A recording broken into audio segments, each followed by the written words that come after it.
สบายดีน้องลาเนาะมียังกันนี่ยูทูบเบอร์คนใหม่ฮะโอ้ตั้งช่องบ่เนี่ยตั้งช่องหรือว่าทายเล่นนี่ตั้งช่องพากเอฟซีติดตามเด้อขอบคุณแล้วเอฟซีเลยพากช่องเด้อขอบคุณสารวัตรโอ้ยพี่น้องเลยเปิดช่องแล้วเดี๋ยวพอทีมงานคนดึงแล้วยังไม่เห็นทีมงานมาก่อนหมู่เลยเด้บ่แม่นโอ้คนเฮือนใกล้เด้เนาะบ้านใกล้เด้เพราะว่าน้องละน้อยนี่สบายดี FC ทั้งน้องละน้อยก็ดีใจหลายพอคนกะคนบ่ร่ำบ่รวยแบบว่าก็ซอยทำสะดวกซอยลูกปั๊บสามีซอยได้เนาะก็ถือว่าดีใจนำลูกหลายที่ในปัจจุบันนี้ได้เห็นเพื่อนแล้วก็ฮอดมือฮอดยามขึ้นแหละเนาะทางพ่อเพิ่นก็โอ้ดีใจอยากเบิ่งกินข้าวไปนำบ่ไว้ง่ายบ่มีฮอดเวลาเบิ่งมีแต่เวลากินข้าวแล้วก็เอาเวลานั้นล่ะเบิ่งน้องป๊อปเบิ่งลูกป๊อปนะดีใจ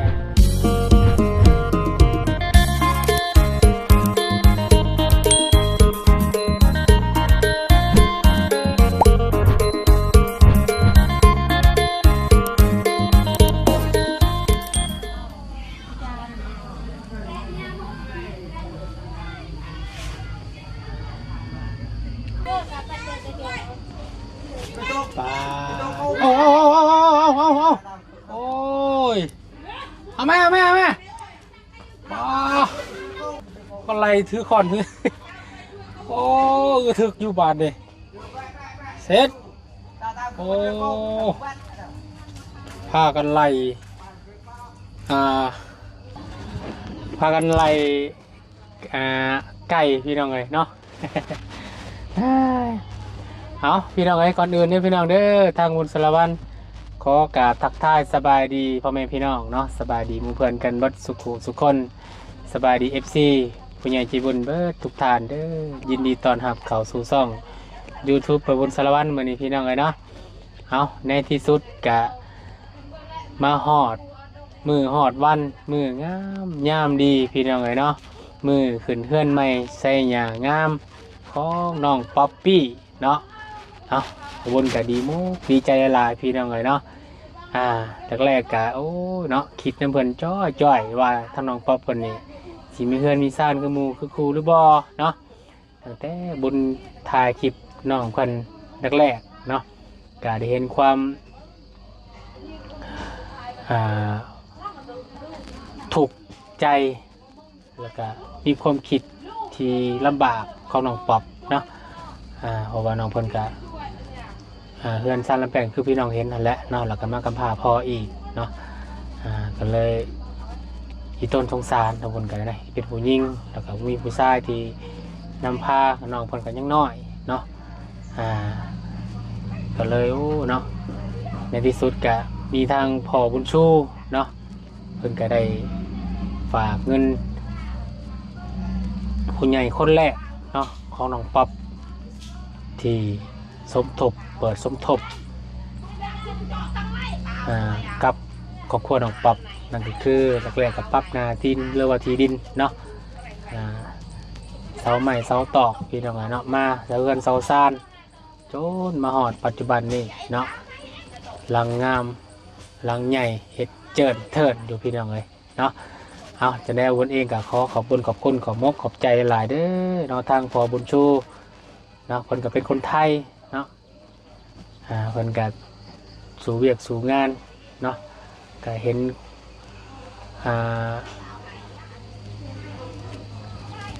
ในตัวตนโลกครอบครัวของน้องป๊อปเพิ่นเนาะทางพ่อเพิ่นก็เลยซอยเขามาเนาะเป็นผู้ใหญ่ทันแหละเนาะขอให้ทั้งพ่อเด้ออยู่ดีมีแห้งขอให้พ่อได้บุญได้กุศลหลายๆเนาะเพื่อน้องป๊อปเพิ่นได้ขึ้นเฮือนแล้วเด้อมื้อนี้เด้อพ่อบุญชูเด้อเนาะจังได๋ก็ขอให้พ่ออยู่ดีมีแห้งได้บุญได้กุศลหลายๆไปใส่มาใส่ให้ตลอดปลอดภัยเด้อเนาะสาธุแล้วก็ขอเบิ่งขอบคุณขอบใจทาง FC เบิดสุคนเนาะที่คอยเป็นกำลังใจกับน้องป๊อปเนาะจนให้น้องป๊อปมีทุกวันนี้ขอบคุณไปยังแม่ยุ้ยพอตุ้ยเนาะที่คอยซัพพอร์ตเรื่องอาหารการกินให้กับน้องป๊อปเพิ่น เนาะก็ขอให้พ่อตุ้ยแม่ยุ้ยเนาะให้สุขภาพร่างกายแข็งแรงให้ได้บุญได้กุศลเด้อพ่อกับแม่ให้พ่อกับแม่มีแต่ความสุขความเจริญสุขภาพร่างกายแข็งแรงเด้อพ่อกับแม่เด้อเนาะสาธุพ่อกับแม่เพิ่นก็ซอยเนาะทางด้านครอบครัวเพิ่นตลอดอาหารการกินไปหมกยำแรกเพิ่นก็เลี้ยงตลอดพี่น้องเลยเนาะไปชาวพี่น้องกันเนาะไปเบิ่งบรรยากาศยามเช้านํกันเนาะทีมงานก็ยังบ่มีไผมาตื่นเช้านี่ก็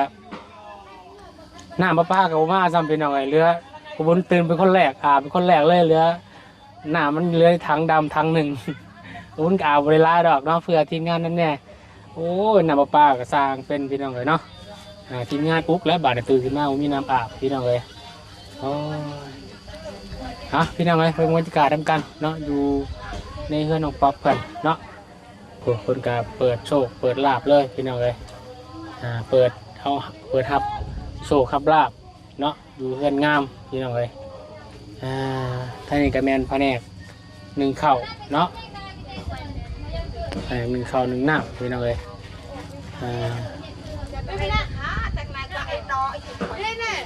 ทุนกะอีกแล้วหมอนเนาะมาซอยน้องกันมาแต่เสาร์จะว่าเจ้าภาพยังบ่ได้ล้างหน้าล้างตาสมัครจักพี่น้องเลยพี่มาเบิ่งทางด้านเพื่อนครัวก่อนเนาะพี่เพิ่นกำลังเฮ็ดพิซซ่าไงพี่น้องเลย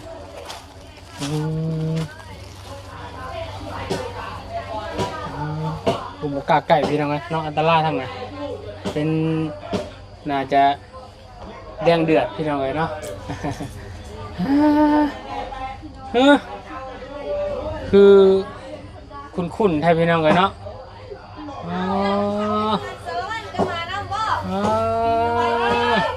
สบายดีบ่บุญ สบายดีน้องลาเนาะมียังกันนี่ ยูทูบเบอร์คนใหม่ ฮะโอ้ตั้งช่องบ่เนี่ยตั้งช่องหรือว่าทายเล่นนี่ ตั้งช่องพาก FC ติดตามเด้อบ่บุญ แล้ว FC แล้วพากช่องเด้อบ่บุญสารวัตร โอ้ยพี่น้องเลยเปิดช่องแล้ว ได้พอทีมงานคนดึงแล้วยังบ่เห็นทีมงานมาก่อนหมู่เลยเด้ บ่ แม่น โอ้คนเฮือนไก่เด้เนาะไปไก่เด้เพราะว่าน้องละน้อยนี่สบายดี FC ทั้งน้องละน้อยก่อนจ้ะพี่น้องเลยเนาะ ช่องละน้อยสาวลาวเด้อ ช่องละน้อยชาวลาว ฝากเนื้อฝากตัวนำ โอ้พี่น้องเลยเนาะ ก่อนการสุมไอ้สมภาษณ์น้องมื้อนี้น้องสิสมภาษณ์คืนเด้อ เอาแล้วเรียบร้อยบาดนี้พี่น้องเลยเนาะตั้งแต่ต้นแล้วบ่11มื้อนี้บ่11มื้อนี้แม่แล้วไปตั้งมูฮานเวียดหัวสไตล์11ว่าสไตล์เล่นๆได้ให้เวียดเพิ่นตั้งให้เด้ ด้วยถ่ายวิถีชีวิตนี่บ่ โดยอยากเป็นยูทูบเบอร์คือกัน โอ้พี่น้องเลยเนาะโอ้ตั้งช่องอลีเนาะ โดยตั้งใจ ผ่านแล้วบ่ผ่านกดแล้วบ่ ยังบ่ได้พัน จักมือ11มื้อ โดย11มื้อผู้ว่าสิผ่านกฎหรือบ่ทางวิถีชีวิตประจำวันนี่แหละผู้ว่าสิผ่านบ่ผ่านก็บ่ฮู้ ด้วยเอาสู้ๆเด้อ โดย คนติดตามเท่าไหร่ล่ะ 2,003 โห11มื้อ โดย โอ้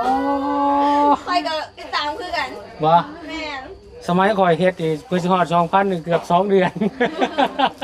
แสดงเอาไว้ แม่นค่อยก็บ่คิดว่าสิมี FC ติดตามหลายปานนี้เด้สำเร็จ ได้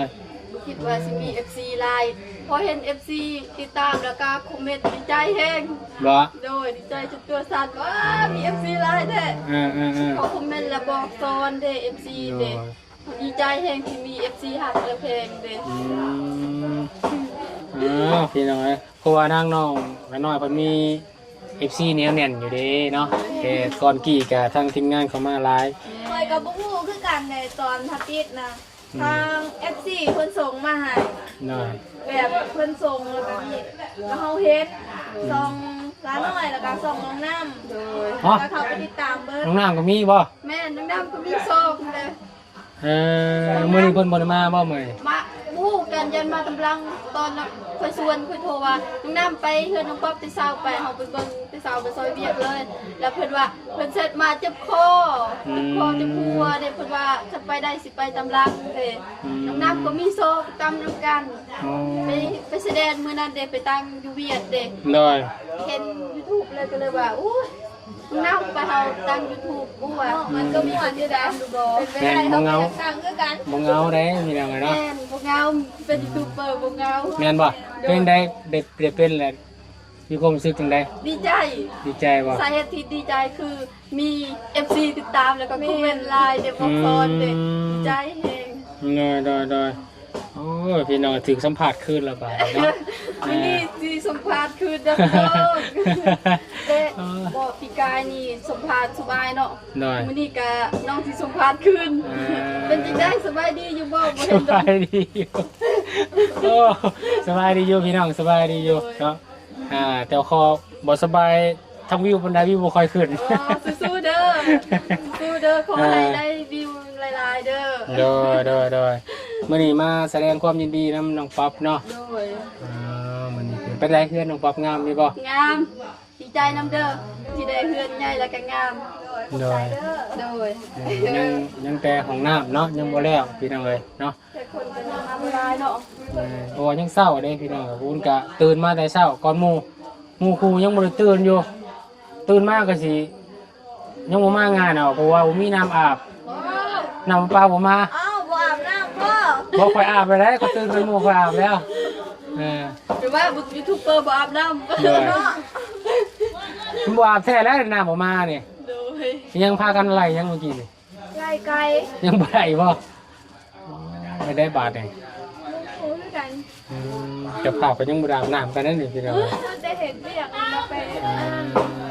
โดยใช้เชิญแขกคนมาหลายบ่ ก็ไลฟ์พอสมควรอยู่แต่บ่รู้คือกันว่าเพิ่นสิมาหรือบ่ก็คนอยู่ในบ้านนี่แล้ว คือว่าโชคดีได้ดิพี่น้องเนาะเพราะว่าฝนบ่ตก แม่นเมื่อคืนนี่กับรุ่นรัวฝนสิตกหรือบ่แต่ก็ดีใจแฮงฝนบ่ได้ตกเลยตื่นตั้งแต่4 โมงมื้อนี้นะ ทางพอบุญชูบุญฝากมาบอกอยู่เนาะฝากมาดีใจต้องพอกันกะบ่ค่อยมีเวลาเบิ่งคลิปปานใดเพิ่นก็เฮ็ดงานตลอดบุญก็เลยส่งบอกพ่อเพิ่นว่าโอ้ดีใจนำลูกป๊อปเด้อ จังได๋ก็ขอบใจนะ โดยถ้าว่าทางพอบุญชูนี่เป็นผู้ใหญ่ท่านแรกเนาะของครอบครัวน้องป๊อปคนที่สมทบมาพี่น้องเนาะนำมาบุญสารวัตรเพื่อเป็นสะพานบุญให้เพิ่นก็ดีใจหลายพอเพิ่นก็คนบ่ร่ำบ่รวยแบบว่าก็ซอยทำสลักซอยลูกป๊อปสามีซอยได้เนาะก็ถือว่าดีใจนำลูกหลายที่ในปัจจุบันนี้ได้เห็นเพื่อนแล้วก็ฮอดมือฮอดยามขึ้นแหละเนาะทางพ่อเพิ่นก็โอ้ดีใจอยากเบิ่งกินข้าวไปนำบ่ไว้ง่ายบ่มีฮอดเวลาเบิ่งนี่มีแต่เวลากินข้าวแล้วก็เอาเวลานั้นล่ะเบิ่งน้องป๊อปเบิ่งลูกป๊อปเนาะดีใจหลายพอเพิ่นว่าเนาะฝากแสดงความยินดีนำน้องป๊อปเด้อ ทีนี้ก็ฟังขอบคุณทางพอบุญชูขอให้พออยู่ดีมีแห้งขอให้ไปใส่มาใส่เดินทางปลอดภัยขอให้ร่ำรวยจับยังเห็ดยังก็ขอให้เป็นเงินเป็นทองขอให้สุขภาพแข็งแรงขอให้การงานเจริญรุ่งเรืองก้าวหน้าต่อไปตลอดปีและกาตลอดไปขอพระเจ้าอวยพรเด้อ จะฝากยังอีกบ่ถึงพ่อเพิ่น ก็มีแต่คำขอบคุณ ขอบคุณแน่เนาะ แม่และก็ขอบใจที่สดสอยลูกเด้อ ดีใจหลายเนาะ แม่ ดีใจหลายที่มีถึงมือนี่พี่น้องเนาะวุ้นก็คิดคือกันเนาะตั้งแต่รุ่นมา5 ล้านเจ้าก็แหละเนาะที่เพิ่นพามาเบิ่งเฮือนหลังนี่แหละพี่น้องเนาะก็เลยโอ้ยคิดที่ต้นเพิ่นพี่น้องเนาะก็เลยพยายามเนาะให้ทีมงานเข้ามาเบิ่งนำกันเนาะก็เลยโอ้ดีใจเนาะแต่ให้น้องป๊อปเพิ่นถึงฝั่งฝันเนาะนี่แหละพี่น้องเนาะพี่แต่ที่เหลือก็ขึ้นกับน้องป๊อปเองแล้วบาดนี้เนาะสิจบสิงานแบบใดก็บรวัตดัดแปลงเอาเด้อต่อของน้ำยังลังสิแล้วพี่น้องเนาะบุญก็มีมอนเนาะมาให้ พี่น้องเลยเนาะโดยนะขอให้เพื่อนหลังนี้มีแต่ความสุขความเจริญผู้อยู่ก็ขอให้ร่ำให้รวยนะปังพี่น้องเลยเนาะจะนอนไปห้ามน้ำได้เนาะ แม่น ทางน้องปลาน้อยพี่น้องเลยโอ้ยบ่เห็นโดนได้นี่พี่น้องเนาะ เท่ากับแก้วติ ปีนี้จักปีแหละ 21 เนาะ คือกัน ฮะ คือกัน เดี๋ยวอยู่ใกล้กันเบิ้งนี่พี่น้องเลย ถือว่าค่อยเท่าไรกว่า เป็นรุ่นเดียวกันเลยป่ะ เพราะว่าค่อยเท่าไวกว่าพกค่อยใหญ่เด้เราเป็นคนตัวน้อยเด้ เท่าเนาะกัน อ๋อ เพราะว่าค่อยนี่ก่อนเท่าเพราะว่าตัวค่อยใหญ่แล้วมันลงไวเด้เจ้าตัวน้อยเจ้าละ โอ้ยแต่ก็เท่าคือกัน เด้อคนพากันอันน่ะพอครัวเนาะเนาะกำลังเห็ดอาหารการกินเนาะอย่าตอนรับแขกคนประมาณราวๆจะคนกาว่า กับบุ้งหมูคือกันเพราะว่าเขาประมาณบ่ได้คนอยู่บ้านในหลายเนาะ โดยล่าแห่งบาเจ้าบางค่อยน้อยเดียวเนี่ย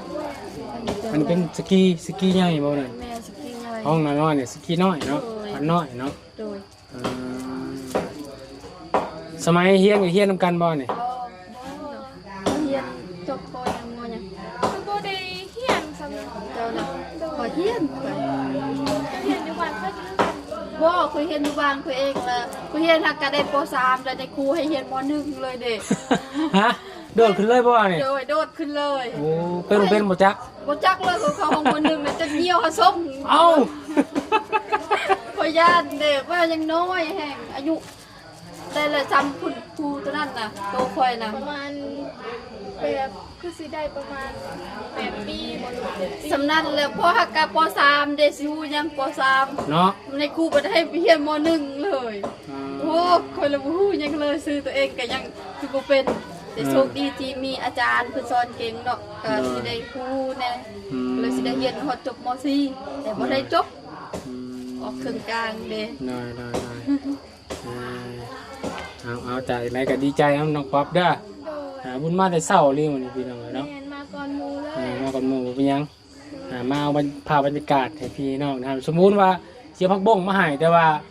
นัดก็ไม่ค่าเพิ่นยังบ่ได้เอามาอยู่ เดี๋ยวพอกันสิเฮ็ดพักบ้งไฟแดง ไม่อยากไป อ ดู ยู่เฮ็ดกินไฟบงน้ำค่อยก่อนเด้อ โดย พักบ้งไฟแดง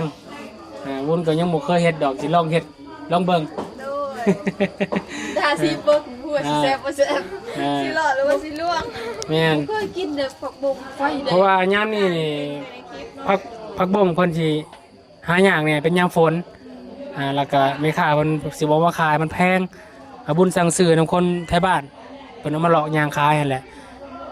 แต่บ่ฮู้ว่าสิได้หรือบ่ก็พยายามสิหามาให้ได้เพราะว่าทางแม่ยุ้ยพ่อตุ้ยเพิ่นก็อยากแนะนำให้ผักบงไฟแดงให้น้องป๊อปกิน เอาเขาขอถามแน่บ่พุ่นอยู่บ้านดงนี่ก็มีบ่พุ่นเสริมมุ้ยเนาะ มีแต่เขาเจ้ามาขายเด้คนเขาเจ้ามาหลอกขายนะเด้เขาขายคนบ้านสิแล้วหรือบางอย่างบ้านอย่างเขาเจ้ามาขายเขาใส่กระเป๋าเขาอองล่ะมีคนนั้นเนี่ย อันนี้ฮะเอาไปซื้อ2เทื่อแล้วทางน้องๆเพิ่นไปซื้อกะ บ่มีติ มีแต่เพิ่นซื้อบ่เป็นอยู่ไสแดนไปตั้ง3เทื่อมื้อ สี นี้ แดงน่ะมีแต่คนดงแล้วบ่มีเนาะ ผักเสริมบ่ เขายามหลายเทื่อว่าเอาผักเสริมเด้อไปเอาเอียงก็ผักก็นายเราเป็นผสมผักเสริม คนดงเขามีมีแต่สีแดง อยากได้บ่ ไปเอาซื้อเขาก็จะเพราะว่าเขาจะเอาตังค์แทนขายเด็กประมาณเศร้า สำนีเขายังบ่เลิกดอกสำนีนะ เขาบุญก็พอบุญก็ต้องคิดอยู่เท่าย่านมีผักบงอยู่บันดงสิไปซื้ออยู่ซะแด้ ไปซื้อกะเดี๋ยวสิฝากเงินให้ไปซื้อให้ ผักเสริมเนาะ ดู โอเคเดี๋ยวจะเอามาให้ไปเบิ่งให้ ดู กันพี่น้องเนาะ ดู โอเคสานเดี๋ยวจังพอกันอีพีหน้าเด้อ ดู ยินดีนะแม่ลา โดยกับขอบคุณทางเอฟซีและทางคุณยายใจดีเด้อกับมื้อนี้คือเดือนน้องป๊อปกับฝากทางเอฟซีฝากให้กำลังใจแล้วก็มาเบิ่งมาหับส้มแล้วก็ห่วมน้ำกันเด้อจะไว้พร โอเคเอาสบายดีเนาะไปพี่น้องกันเนาะ นะเดี๋ยวพบกันที่ต่อไปกันแล้วกันพี่น้องเนาะบรรยากาศยามเช้าเนาะพอดีมาพบมาพ่อเนาะทางน้องลาน้อยเพื่อนพี่น้องมาป้าโดยธรรมดาพี่น้องเนาะมาบ้านนี้มาเป็นภายสัมภาษณ์เขาเองบ้านนี้พี่น้องเนาะเอาจะได้กะดีใจน้ำน้องเพื่อนพี่น้องเนาะที่น้องเพื่อนมีความสามารถเนาะกล้าแสดงออกเพราะว่าน้องลาน้อยเพื่อนนี้แต่สมัยเราสัมภาษณ์เพื่อนกะเป็นคนที่กล้าแสดงออกอยู่แล้วเนาะถือว่าโอเคเนาะดีใจเพื่อนเมื่อทุกว่าไว้ได้พี่น้องเลยเนาะ11 มื้อได้2,000 ปลายสมัยบุญเฮ็ดนี่ป้าสมัยบุญเฮ็ดนี่เกือบ2 เดือนได้พี่น้องเกือบ3 เดือนถึง2,000นะเพราะว่าน้องน้อยก็น้องหน้าเป็นคนที่รู้จักอยู่แล้วพี่น้องเลยเนาะดีใจนั่นน้องป๊อปพี่น้องเลยเนาะคือว่าเดี๋ยวจะเบิ่งพักบ้งก่อนพี่น้องเนาะเบิ่งพักบ้งพักอันนี้ก่อนจังมาพี่น้องเลยเนาะเอาเสริมมาให้น้องก่อนแล้วก็เสียดพักบ้งไฟแดงเนาะให้น้องตื่นก็ได้เฮ็ดสู่เพิ่นกินแล้วพักเสริมแล้วกันเนาะ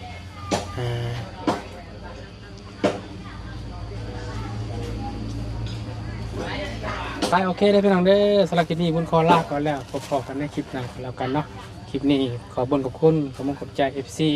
เวิร์ดสุขุสุคนที่เกียรติติดตามนะครับชมเป็นกำลังใจกับผมโอ้โหพอสร้างเป็นกระมาเลยพี่น้องไงเนาะโอ้พอสร้างเอาโอ้โหพอสร้างกระมาเลยบุญเลย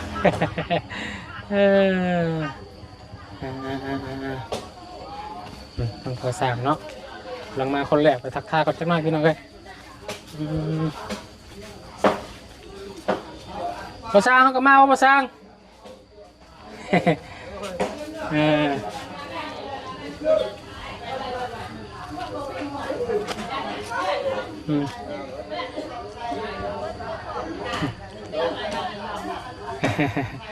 หลวงพ่อเป็นคนตอนหับแขกดีเลยพี่น้องเลยเนาะไปโอเคพี่น้องเลยเนาะขึ้นเทิงเงินนะช่างเด้อไปพี่น้องเลยท่านนี้ก็นั่งตัดคลิปแหละพี่น้องเลยโอ้ตัดเองก็เลยบ่เนี่ยโอ้ตัดมาเป็นในเฮียนตัดเด้เขาเบิ่งอยู่ยังก็ TikTok เด้ว่าวิธีตัดคลิปอ๋อเขาเบิ่งเฮียนหูน้ำนั่นเนาะน้ำ YouTube นั่นมันเนาะตัดเป็นแน่บ่เป็นแน่เด้วิธีตัดคลิปมันก็ออกแล้วเด้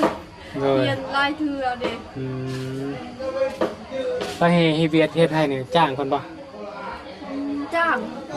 ขอเราเอา100,000โอ้100,000โดยกับบู้อ่ะสิผ่านบ่ผ่านเด้แบบว่าเราตั้งให้กันแล้วเด้เราตั้งให้ซื้อเด้บู้ว่าสิผ่านบ่ผ่านเด้เราตั้งเล่นให้เล่นซื้อเด้เราบ่ได้ว่าเกี่ยวเรื่องผ่านกดแล้วได้เงินบู้เลยอ๋อพี่น้องเนาะไทยมีชีวิตเนาะโดยทายแบบว่าทายเล่นทุกวันซื้อเด้ไปจ้ะไปก่อนเด้อพี่น้องเนาะไปดีๆไม่แห้งเบิดสุโขสุคนกันแล้วกันเนาะสำหรับคลิปนี้บุญขอลาก่อนแล้วเด้อสบายดีเนาะเบิดสุโขสุคนพี่น้องคุณแม่สบายดีดีใจบ่ใช้ผู้ใช้ชุดงามมั้งมันนี่